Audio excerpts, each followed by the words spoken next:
Hello everyone, welcome to success with Rai academy. 6 दिसंबर 2021 के दैनिक जागरण के राष्ट्रीय संस्करण को आज के इस वीडियो में हम डिस्कस करेंगे। तो चलिए वीडियो को शुरू करते हैं। सबसे पहली न्यूज़ ले रहे हैं, नागालैंड में उग्रवादियों के फेरे में गई 15 लोगों की जानें, और ये एक सैन्य कार्यवाही के तहत इनकी जानें गई हैं।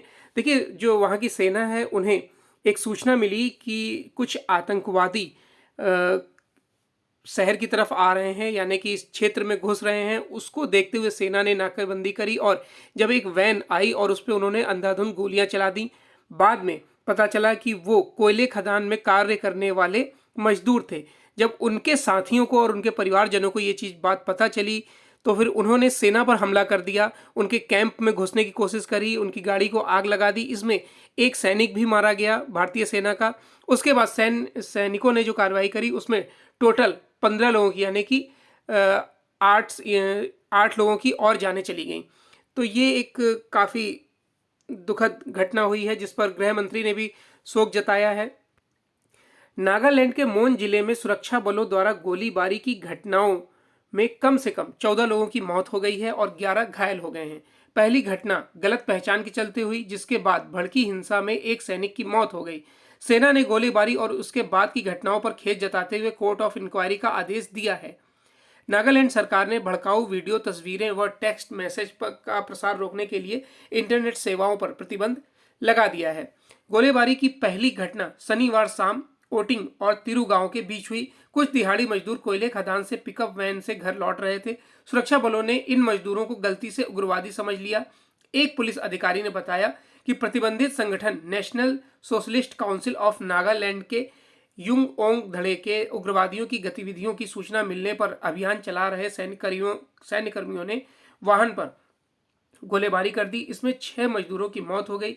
मजदूर जब अपने घर नहीं पहुंचे तो स्थानीय युवा और ग्रामीण उन्हें खोजते हुए घटनास्थल तक पहुंचे। उन्होंने सैन्य बलों को घेरकर उन पर हमला कर दिया। उनमें सुरक्षा बलों के वाहनों को भी आग के हवाले कर दिया। इस संघर्ष में एक सैनिक की मौत हो गई। पुलिस अधिकारी के अनुसार सैनिकों को आत्मरक्षा में गोली चलानी पड़ी, जिसमें 7 लोग और मारे गए। नेक्स्ट न्यूज है, रिश्तों को नई ऊर्जा देने आज भारत आ रहे हैं पुतिन। आपसी रिश्तों को नई ऊर्जा देने के इरादे से रूस के राष्ट्रपति व्लादिमीर पुतिन सोमवार को भारत आ रहे हैं। प्रधानमंत्री नरेंद्र मोदी के साथ वह 21वें भारत रूस सालाना शिखर सम्मेलन में हिस्सा लेंगे। पुतिन को इस यात्रा के दौरान दोनों देशों के बीच AK-203 राइफल्स के भारत में निर्माण समेत 5 अहम क्षेत्रों में कई समझौतों पर हस्ताक्षर होने हैं। इसमें ऊर्जा समेत समुद्री परिवहन को सुगम बनाने संबंधी मामले भी शामिल हैं। राष्ट्रपति पुतिन और प्रधानमंत्री मोदी की 2 साल बाद आमने सामने की यह पहली मुलाकात होगी। इसमें पहले नवंबर 2019 में ब्राजील की राजधानी ब्राजीलिया में ब्रिक्स सम्मेलन के इतर दोनों की व्यक्तिगत मुलाकात हुई थी। शिखर सम्मेलन के दौरान राष्ट्रपति पुतिन और प्रधानमंत्री मोदी दोनों देशों के द्विपक्षीय संबंधों की मौजूदा स्थिति की समीक्षा करेंगे। साथ ही दोनों देशों के बीच राजनीतिक साझेदारी को और मजबूत करने के उपायों पर चर्चा करेंगे। क्रेमलिन में बुधवार को पुतिन ने विदेशी राजदूतों से परिचय प्राप्त करने के समारोह में कहा था कि वह प्रधानमंत्री मोदी के साथ रूस भारत के आपसी विशेष संबंधों को और व्यापक पैमाने पर विकसित करने की पहल पर चर्चा करने का इरादा रखते हैं। नेक्स्ट न्यूज है कि देश में एक दिन में मिले ओमिक्रॉन के 17 मामले। देश में कोरोना के नए वेरिएंट ओमिक्रॉन के मामले अचानक तेजी से बढ़ने लगे हैं। रविवार को इस वेरिएंट के कुल 17 मामले पाए गए। इसमें राजस्थान के जयपुर में 9, महाराष्ट्र के पुणे में 7 और राष्ट्रीय राजधानी दिल्ली में 1 केस शामिल है। देश भर में ओमिक्रॉन वेरिएंट के अब तक कुल 21 मामले सामने आ चुके हैं। ओमिक्रॉन से संक्रमित होने वाले सभी लोग अफ्रीकी देश से लौटे हैं या उनसे संपर्क में आए हैं। नया वेरिएंट 5 राज्यों में फैल चुका है। राजस्थान के स्वास्थ्य सचिव वैभव गलरिया ने कहा कि जयपुर में एक परिवार के 4 सदस्य हाल ही में दक्षिण अफ्रीका से आए थे। उनके और उनके संपर्क में आए 34 लोगों के नमूनों को जीनोम सीक्वेंसिंग के लिए भेजा गया है। इनमें से परिवार के 4 सदस्य और उनके संपर्क में 5 अन्य लोगों को ओमिक्रॉन वेरिएंट से संक्रमित पाया गया है। बाकी लोगों की निगेटिव रिपोर्ट जो है वो निगेटिव आई है। नेक्स्ट न्यूज पर आते हैं। नेक्स्ट न्यूज है, ड्रोन रोधी तकनीक विकसित कर रहा भारत। केंद्रीय गृह मंत्री अमित शाह ने कहा है कि ड्रोन के खतरे से निपटने के लिए सरकार और विज्ञानी लगातार कोशिश कर रहे हैं। एंटी ड्रोन तकनीक बनाने के लिए सीमा सुरक्षा बल, नेशनल सिक्योरिटी गार्ड और डीआरडीओ मिलकर कोशिश कर रहे हैं। हमें वैज्ञानिकों पर पूरा भरोसा है, कुछ समय में ड्रोन प्रतिरोधक क्षमता बनाने में सफलता मिलेगी। उन्होंने कहा कि हमारी सीमा और जवानों को हल्के में ना ले। जहां जहां भी सीमा पर अतिक्रमण करने का प्रयास हुआ है उसमें तुरंत जवाबी कार्रवाई की गई है। उरी और पुलवामा के में हमला हुआ तो भारत ने मजबूत होकर जवाब दिया, जिसकी पूरी दुनिया ने प्रशंसा की है। गृह मंत्री शाह ने रविवार को पाकिस्तान सीमा से सटे राजस्थान के जैसलमेर में बीएसएफ के 57वें स्थापना दिवस समारोह को संबोधित करते हुए ये बात कही है। नेक्स्ट है, वर्ष 2023 तक स्मार्ट सिटी मिशन हो जाएगा पूरा। कोरोना महामारी से प्रभावित होने की वजह से राष्ट्रीय स्मार्ट सिटी मिशन की गति धीमी हो गई है। इसके बावजूद स्मार्ट सिटी की सभी परियोजनाएं 2023 तक पूरी हो जाएंगी। स्मार्ट सिटी मिशन के तहत पहले चरण में चुने हुए शहरों का काम समय से ही पूरा कर लिया जाएगा। मिशन के तहत 4 चरणों में कुल 100 शहरों का चयन किया गया है। यह जानकारी राज्यसभा में पूछे गए लिखित सवाल के जवाब में केंद्रीय शहरी विकास मंत्रालय की ओर से दी गई है। इसी क्रम में बताया गया है कि पहले चरण के 20 स्मार्ट शहरों में अब तक कुल 3000 से अधिक परियोजनाएं पूरी हो चुकी हैं। इन परियोजनाओं पर कुल 53,000 करोड़ रुपए से अधिक व्यय किया गया है। 25 जून 2015 को स्मार्ट सिटी मिशन लॉन्च किया गया था, जिसके तहत 100 शहरों का चयन किया गया है। इन शहरों का चयन 4 चरणों में निर्धारित मानकों व प्रक्रिया के आधार पर किया गया है। नेक्स्ट न्यूज पर आते हैं। नेक्स्ट न्यूज है एडिटोरियल पेज से, जिसमें पहला आर्टिकल है न्यायपालिका बनाम विधायिका। भारतीय संवैधानिक व्यवस्था अद्वितीय है, जिसके विधायिका, न्यायपालिका और कार्यपालिका जैसे 3 स्तंभ हैं। संविधान निर्माताओं ने शक्ति के पृथक्करण का सिद्धांत अपनाया है। इस सिद्धांत को उन्होंने नीति निर्देशक तत्वों से भी स्पष्ट किया है। सर्वोच्च न्यायालय की अपनी गरिमा है, वह संविधान का व्याख्याता और संरक्षक भी है। यह अमेरिकी सर्वोच्च न्यायालय से भी शक्तिशाली है।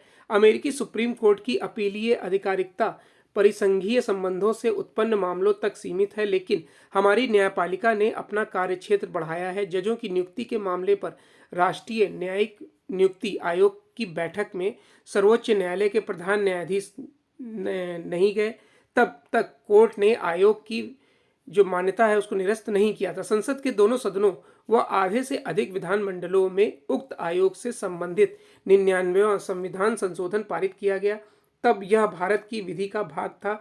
बाद में सर्वोच्च न्यायालय ने इसे संविधान के मूल ढांचे के विरुद्ध बताकर निरस्त कर दिया था। संविधान में मूल ढांचे का उल्लेख नहीं है। उच्चतम न्यायालय ने आधिकारिक लक्षण या अपरिगणित मूल अधिकार आदि कई नवीन सिद्धांत प्रतिपादित किए। पता नहीं कि किन किन क्षेत्रों में नए सिद्धांतों का विस्तार होगा। अंतिम निर्णय न्यायपालिका का है। संविधान संशोधन विधायिका का अधिकार है। विधायिका ने उसके सदुपयोग से नियुक्त आयोग बनाया था।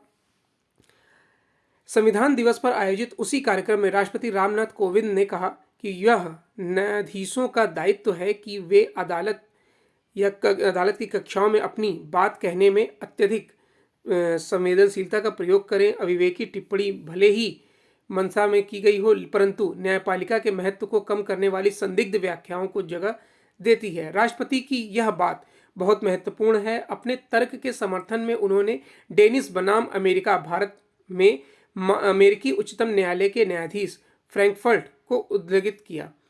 अगर विधायिका और कार्यपालिका अपेक्षानुसार काम नहीं करती हैं तो क्या न्यायालय कार्यपालिका व विधायिका का काम करेंगे?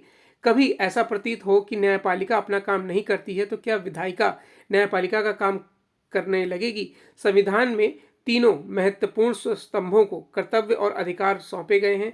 सब अपनी सीमा में रहें, उसी में भारत का भविष्य उज्जवल है। न्यायाधीशों की नियुक्ति की वर्तमान व्यवस्था विचारणीय है। राष्ट्रपति जी ने उचित ही कहा कि न्यायपालिका में स्वतंत्रता निष्पक्षता बनाए रखते हुए नियुक्ति का श्रेष्ठ मार्ग खोजा जा सकता है। इसी पर विमर्श होना चाहिए। नेक्स्ट न्यूज पर आते हैं, क्योंकि आर्टिकल जो है नेक्स्ट वो सामाजिक सेतु बंधु की प्रेरणा राम मंदिर पर लिखा गया है, जो आने वाले चुनाव है उस पर भी राम मुद्दा बनेगा, तो उस पर है आर्टिकल, इसे हम डिस्कस नहीं करेंगे। अब नेक्स्ट न्यूज़ पर आते हैं।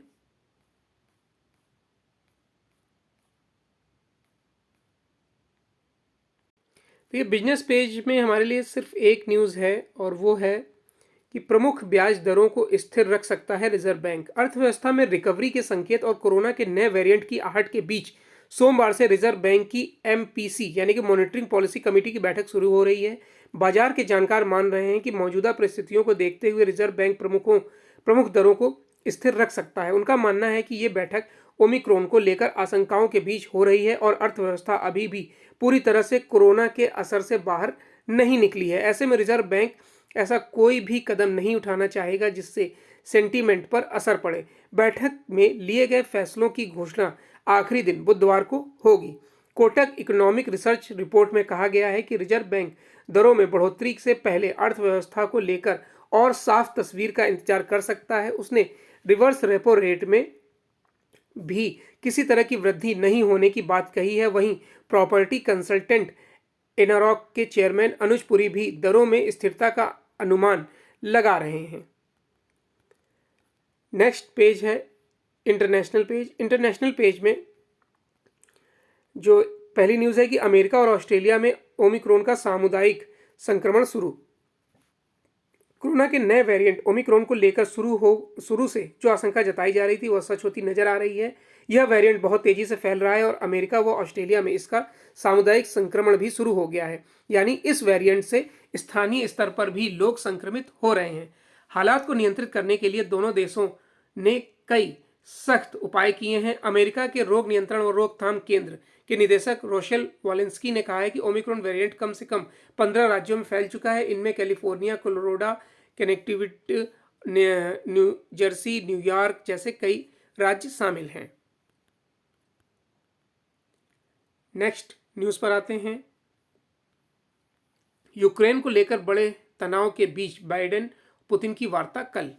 यूक्रेन को लेकर अमेरिका व रूस से जारी तनाव के बीच अमेरिकी राष्ट्रपति जो बाइडेन और उनके रूसी समकक्ष व्लादिमीर पुतिन मंगलवार को वीडियो कॉल के जरिए बातचीत करेंगे। व्हाइट हाउस की प्रेस सचिव जेन सॉकी ने शनिवार को कहा कि बाइडेन सीमा पर रूसी सैन्य गतिविधियों को लेकर अमेरिका की चिंता व्यक्त करेंगे और यूक्रेन की संप्रभुता व क्षेत्रीय अखंडता के लिए अमेरिकी सहयोग के वादे को दोहराएंगे। दूसरी तरफ पुतिन भी अपनी चिंताएं व्यक्त करेंगे और नाटो सैन्य संगठन में यूक्रेन को शामिल करने के कदम को लेकर विरोध जता सकते हैं। क्रेमलिन के प्रवक्ता दमित्री पेस्कोव ने कहा कि दोनों देशों के राष्ट्रपति खुद फैसला करेंगे कि वार्ता कितनी लंबी चलेगी। इससे पहले दोनों नेताओं के बीच जुलाई में वार्ता हुई थी। तो ये आज का 6 दिसंबर 2021 का दैनिक जागरण का राष्ट्रीय संस्करण था। आई होप आपको वीडियो अच्छा लगा होगा। अगर वीडियो अच्छा लगा हो तो लाइक और शेयर कर दीजिएगा। वीडियो देखने के लिए धन्यवाद।